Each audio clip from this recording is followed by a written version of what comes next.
నమస్కారం, NS news కి స్వాగతం. నా పేరు ఉషా. ముందుగా ముఖ్యాంశాలు.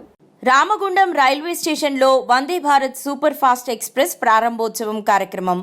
పచ్చ జెండా ఊపి వందే భారత్ ను ప్రారంభించిన పెద్దపల్లి ఎంపీ గడ్డం వంశీకృష్ణ.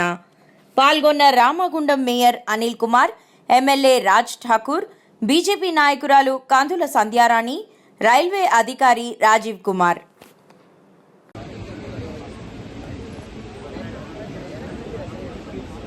అందరికీ నా హృదయపూర్వక నమస్కారాలు. రాజీవ్ కుమార్ గారికి, అనిల్ గారికి, సంధ్య గారికి, ఇక్కడ సమావేశమైన రైల్వే ఫ్యామిలీ మెంబర్స్ అందరికీ, పిల్లలకు నా హృదయపూర్వక నమస్కారాలు. ఈరోజు ఇక్కడ ఈ సందర్భంగా వందే భారత్ ఎక్స్ప్రెస్ సందర్భంగా మనం అందరం కలవడము, ఈ ఇనాగ్రేషన్ ఈవెంట్లో పాల్గొనడానికి చాలా ఆనందంగానే ఉన్నది. ఎందుకంటే మీరందరూ కాకా వెంకటస్వామి గారిని గుర్తించి, కాకా చేసిన పనులన్నీ గుర్తించి నాకు 4 నెలల క్రితం ఏదైతే మీరు ఆశీర్వాదం ఇచ్చిండ్రో ఆ ఆశీర్వాదంతో నేను మీ వాడిలా మీ ఇంట్లో ఒక చిన్న కొడుకు లెక్క నన్ను భావించి నాకు ఆశీర్వాదం ఇవ్వాలని చెప్పి కోరినాం. అప్పుడు మీరు నాకు ఆశీర్వాదం ఇచ్చి పార్లమెంట్ పంపించినారు.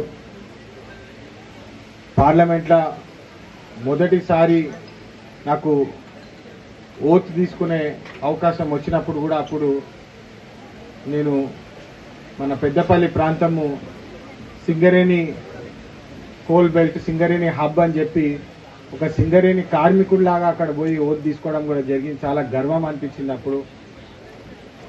ఆ తర్వాత ఇమ్మీడియట్లీ నెక్స్ట్ ఆపర్చునిటీ నాకు వచ్చింది. పార్లమెంట్లో మాట్లాడడానికి ఆపర్చునిటీ వచ్చినప్పుడు రైల్వే బడ్జెట్ మీద మాట్లాడడానికి నాకు అవకాశం దక్కింది. అప్పుడు మన ప్రాంతాన్ని గుర్తు చేసుకొని అప్పట్లో వివేక్ వెంకటస్వామి గారు ఎంపీగా ఉన్నప్పుడు అప్పుడు అజ్నీ ఎక్స్ప్రెస్, అజ్నీ హాల్ట్స్ కానివ్వండి, ఇంటర్సిటీ ఎక్స్ప్రెస్ హాల్ట్స్ కానివ్వండి, అప్పుడు వారు చేసిన రైల్వేస్ తోటి స్టాప్స్ తెప్పించినంతా గుర్తు చేసుకొని ఈసారి నా వంతు రైల్వేస్ నుంచి, రైల్వే మినిస్ట్రీ నుంచి ఏం కోరొచ్చు అని చెప్పి మీరందరూ చూసినారు. అప్పుడు పార్లమెంట్లో కూడా మాట్లాడే అవకాశం దక్కినప్పుడు